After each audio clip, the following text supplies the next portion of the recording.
I'm a labor and delivery nurse. Let's talk about plus-size pregnancies. This is a safe space, so plunk a high in the comments and let's learn together.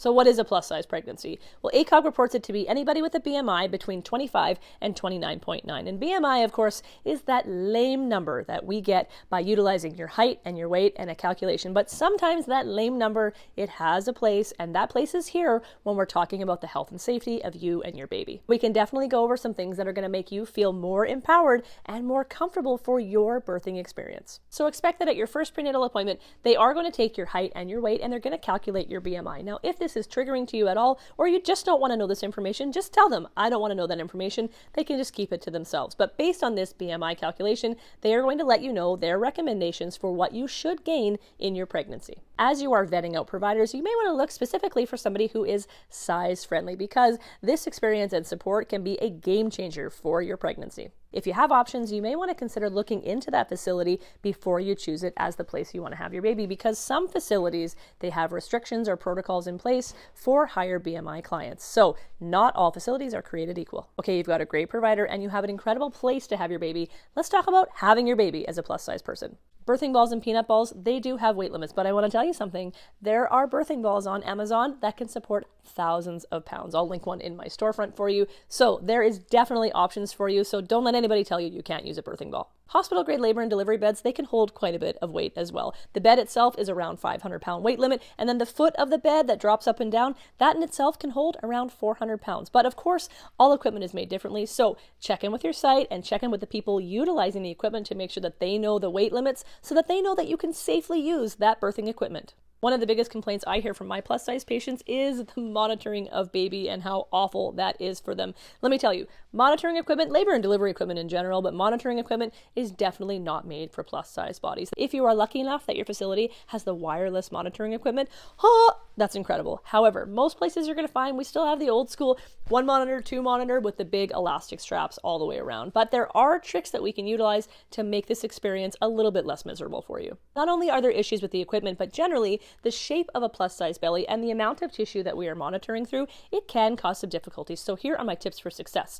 Number 1 is change your position. I always find with plus size patients, I have an easier time of finding baby and being able to consistently monitor baby's heart rate if you are laying on your side versus if you are laying on your back. And also, if you are really averse to the straps, because they can be very uncomfortable for plus size patients, you can either hold the monitors in place, but if it is going on for an extended period of time, you can utilize strap extenders, or you can utilize face cloths that you can fold up to kind of angle those monitors the way that you need them. If your healthcare team is having a really hard time finding baby's heart rate or consistently monitoring baby's heart rate, especially if it's a high-risk pregnancy, they may want to talk to you about considering an internal fetal heart rate monitor. So you would be wise leading up to your labor and delivery experience to at least familiarize yourself with what this is and maybe look into more of the risks and benefits of them, because it might get brought up in your labor process, and I want you to be able to make a really good informed decision. Please know that as a plus size patient, you are more than welcome to utilize any position that you like for labor and for pushing and for childbirth. Just like any other patient should be free to utilize positions for labor and pushing and childbirth. Just know that if you have an apron belly or a pendulous belly, you may not be comfortable staying in all fours position for a long period of time. Some facilities that offer hydrotherapy may have weight restrictions for their birthing tubs, so look into that ahead of time if a water birth is something that you are considering. Let's talk fashion. Most hospitals should have bariatric hospital gowns, but I can tell you from experience, sometimes I don't know where they go. People steal them, the leprechauns take them, I'm not really sure. So people may try to squeeze you into a regular hospital gown, which is just going to be really restrictive for you. So this is one area you might want to consider bringing in your own clothes to have your birth in. Technically speaking, for childbirth, you can wear whatever you are comfortable in, with the exception of a C-section. We're going to want you in a hospital gown for that, for infection control purposes. But you can wear or bring in to wear whatever you please. And there are lots of companies that do make size-inclusive garments for labor and delivery. Leela is my absolute favorite. Check them out if you are in the market.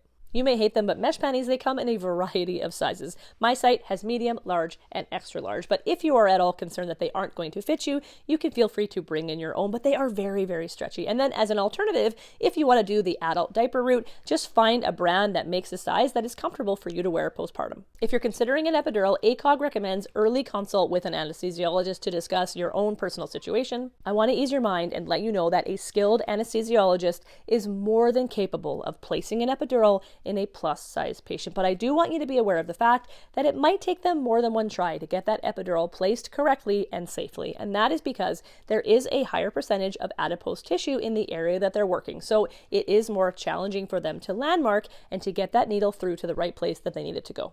Studies have indeed shown that for patients with a higher BMI, that first stage of labor can be prolonged. So do the things you need to do to keep your labor progressing well. Move around a lot or change positions frequently, and consider having with you a support person or a doula who is experienced with plus size pregnancies. And I shouldn't have to say this one, but patient shaming, it's not a vibe. So if you have a nurse that isn't really equipped to handle a plus size patient, consider talking to the charge nurse and maybe asking for a reassignment. All right, let's talk about plus size patients and C-sections. If you're heading to the OR for your birth, the first thing I want you to do right now is take a big deep breath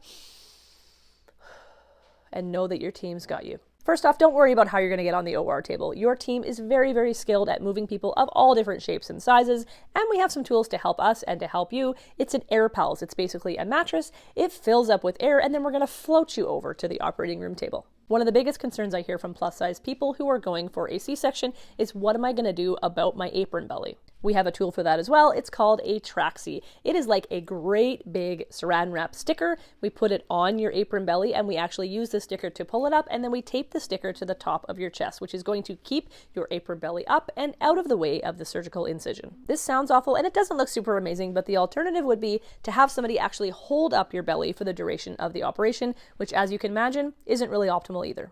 I do want you to be aware that when we move that apron belly up and secure it, it is going to put more pressure on your chest. So it might make it a little bit more tricky to breathe. You might feel that pressure on your chest. So try to slow your breathing and take big inhales and big exhales, and we will get that baby out and that traxie off just as soon as we can.